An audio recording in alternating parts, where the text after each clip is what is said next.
الحمد لله رب العالمين والصلاة والسلام على سيدنا محمد وعلى آله وأصحابه الطيبين الطاهرين. Que las alabanzas sean para Allah, el Dios de los mundos, y que Allah eleve el rango del profeta Muhammad y preserve su comunidad de lo que el profeta alayhi salatu wassalam teme por ella.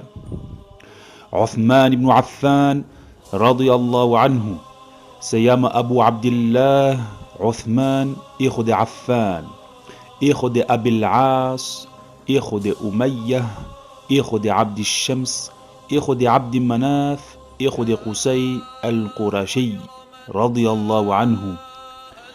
También fue conocido como Dhun Nurayn porque se casó con dos de las hijas del maestro de los mundos sallallahu alayhi wa sallam.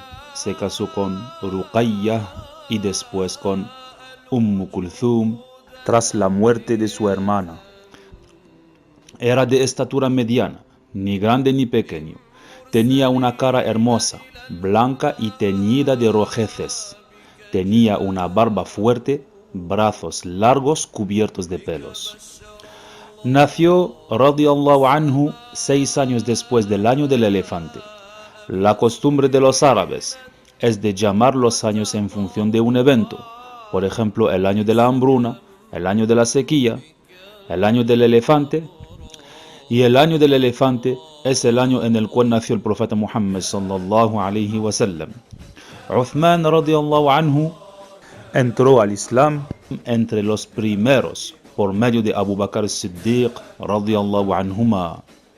Por tanto, forma parte de los primeros predecesores, de los primeros musulmanes, de los primeros en testificar que el único que merece ser adorado es Allah, el único, el creador de todo, el todopoderoso, el quien no se asemeja a sus criaturas, no tiene principio a su existencia y no tendrá fin, el que no necesita a sus criaturas, ninguna de ellas, no necesita el espacio, ni el tiempo, ni la tierra, ni el cielo, ni el trono para existir.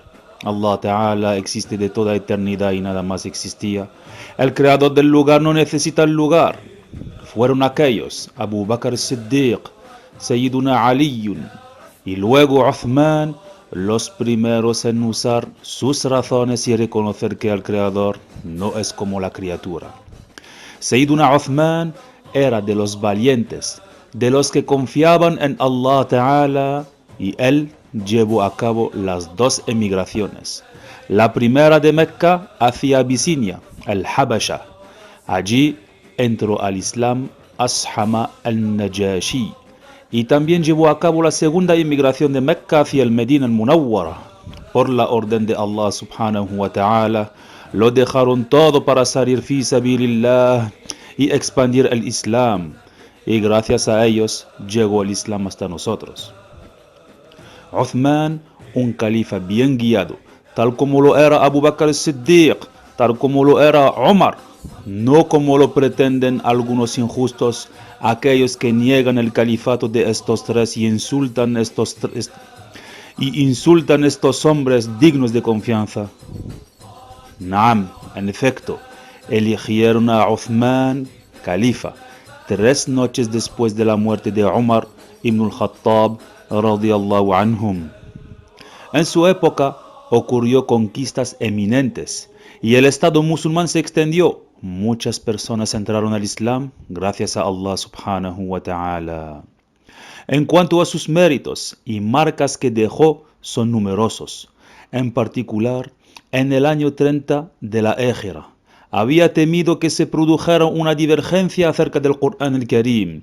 Por lo tanto, reunió a los compañeros e hizo 4 o 5 copias del Mushaf, a partir del Mushaf que Abu Bakr as-Siddiq radiyallahu anhu había juntado.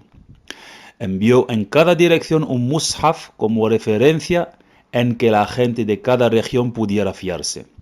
Nunca existió por la voluntad de Allah divergencia en el Corán y nunca nadie podrá cambiarlo.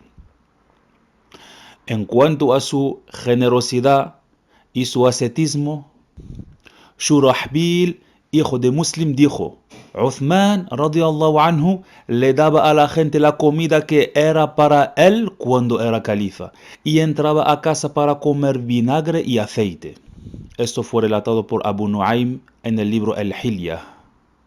Uthman radiyallahu anhu es un wali, un santo, un virtuoso. Allah Ta'ala le otorgó karamat, tal como las otorga a sus awliya. Uthman terminaba de leer por la voluntad de Allah el Corán el Karim en una sola raka'ah. Allah Ta'ala otorga a sus siervos virtuosos prodigios y esto se llama las karamas de los awliya.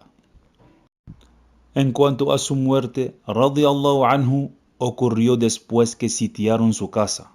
Había pedido a sus sirvientes que no vigilaran su casa, pero ciertos compañeros que temieron por él habían enviado a sus hijos para vigilar su casa, para que nadie pudiera entrar a dañarle. Hasta tal punto que Ali había enviado a el-Hasan y el-Husayn para vigilar su vivienda. Ahmed relató de Uthman que había dicho: ayer vi en sueños al mensajero de Allah sallallahu alayhi wa sallam con Abu Bakr y Omar. Me dijeron: paciencia, pasarás el próximo día con nosotros. Eso fue relatado por Ahmed en su Musnad.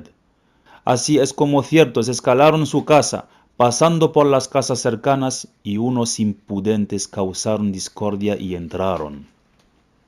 Uno de ellos intentó golpearle con su espada, pero su esposa, Na'ilah, le había protegido. Entonces le cortaron unos dedos de la mano, luego le asesinaron, radiyallahu anhu, murió shahid. Su asesinato tuvo lugar el viernes 18 de Dhul Hijjah del año 35 de la Égira. Estaba ayunando y recitando el Corán. Tenía 82 años de edad. Lo enterraron en el Baqi', el cementerio cerca de la mezquita del profeta sallallahu alaihi wasallam.